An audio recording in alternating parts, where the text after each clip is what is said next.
quieren hacer comunas o un pequeño estado asambleario, para lo cual construyen milicias, con las cuales se enfrentan al Estado y a las narcobandas. Un proceso incipiente estamos hablando, todavía no muy desarrollado. Y en Kurdistán, un país con una cultura tan distinta y tan lejana, algo muy parecido. Empezamos a ver en Rojava, que es el norte de Siria.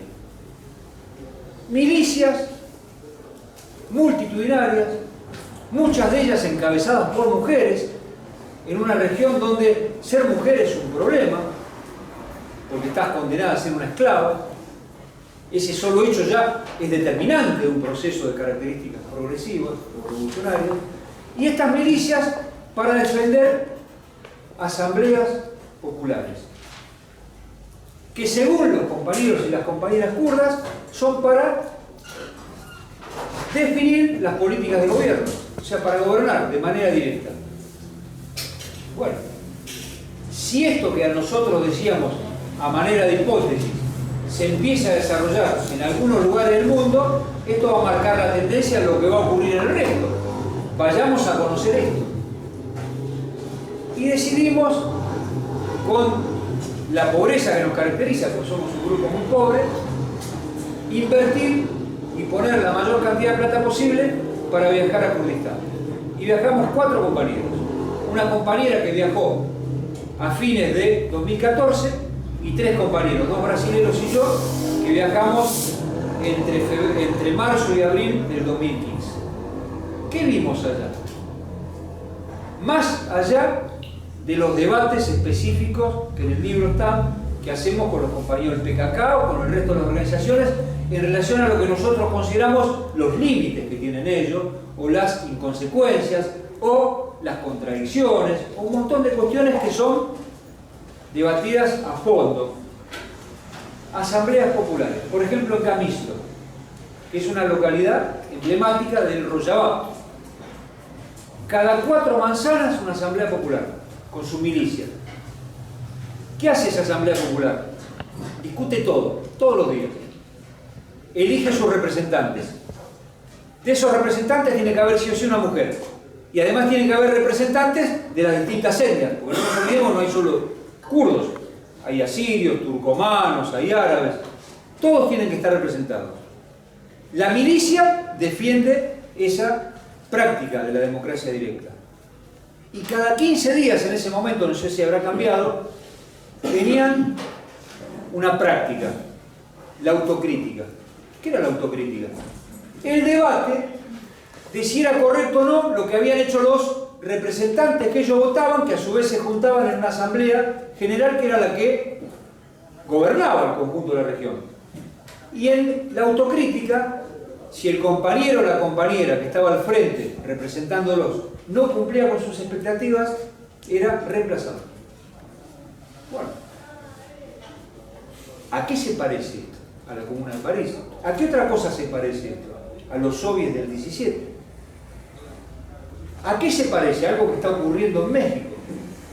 ¿Eso determina por sí solo que este proceso va al socialismo desde el punto de vista de lo que nosotros creemos es el socialismo? O sea, la democracia directa para expropiar los medios de producción de la burguesía y ponerlos en manos del proletariado, del campesinado pobre, y la extensión de esa revolución a otros países. No determina. Porque es más, tenemos debates con los compañeros del PKK en relación a eso, en relación a qué hacen con la propiedad, por ejemplo.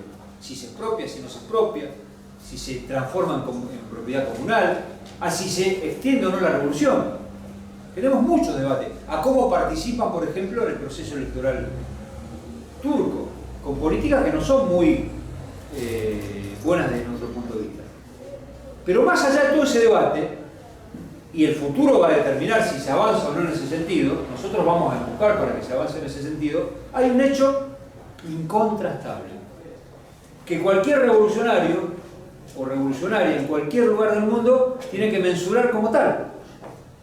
Por primera vez, para nosotros, quizá no para otros, de hace decenas de años, empieza a haber organismos donde las masas pobres y sectores populares se autodeterminan. Toman en sus manos el control de la cosa pública, el manejo de el pequeño Estado que están construyendo, aunque ellos dicen que no es un Estado. Y una constitución que defiende eso y una milicia que además lo defiende de manera militar.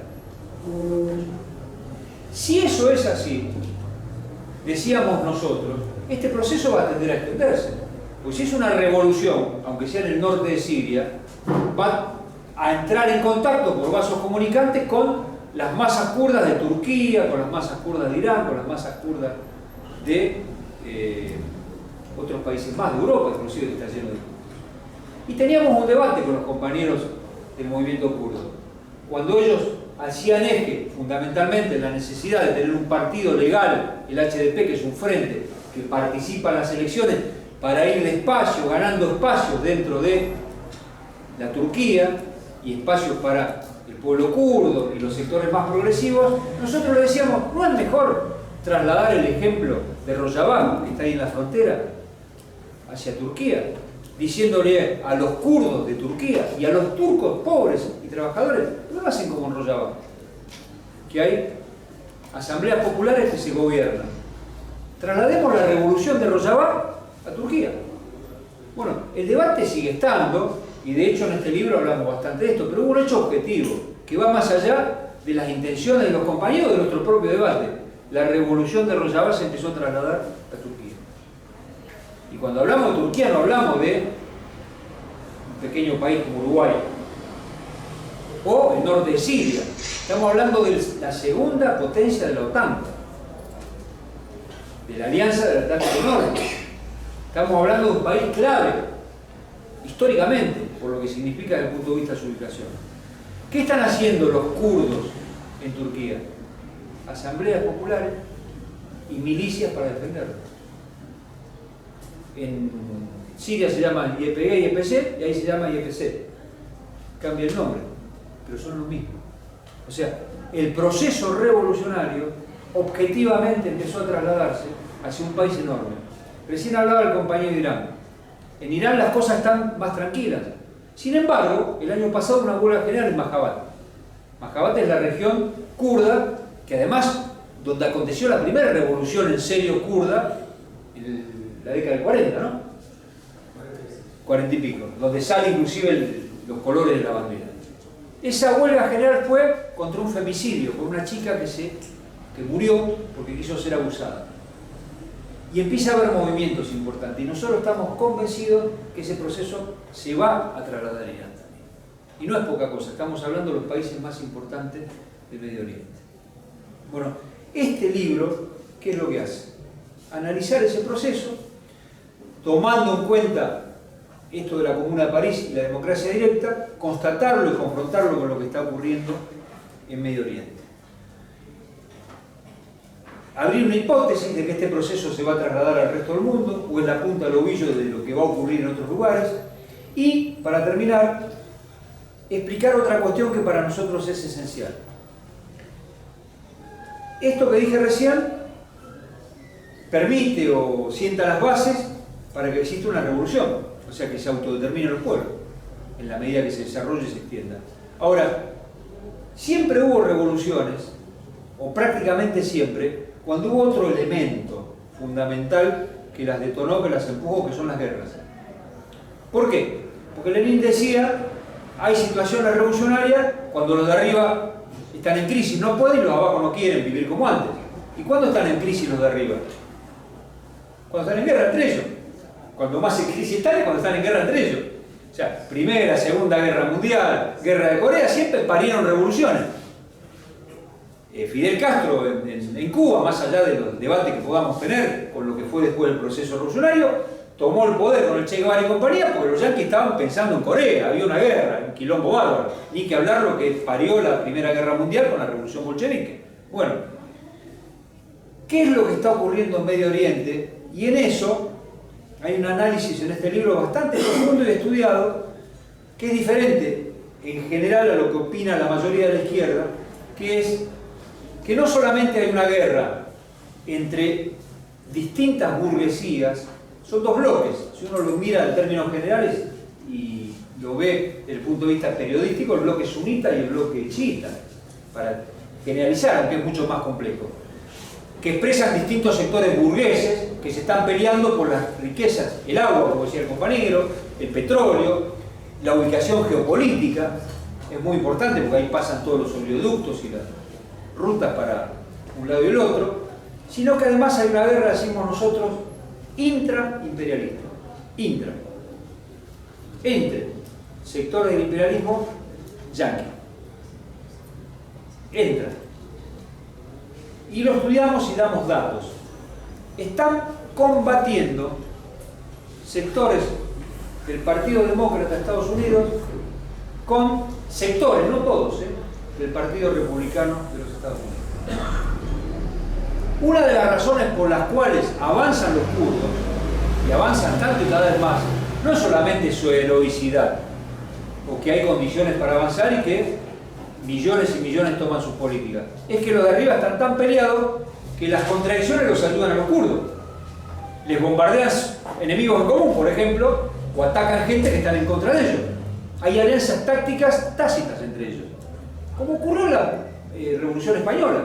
O sea, del lado de los republicanos, estábamos todos los revolucionarios, había sectores del imperialismo que tiraban tiros contra los otros, o apoyaban de alguna manera. Bueno, acá pasa lo mismo.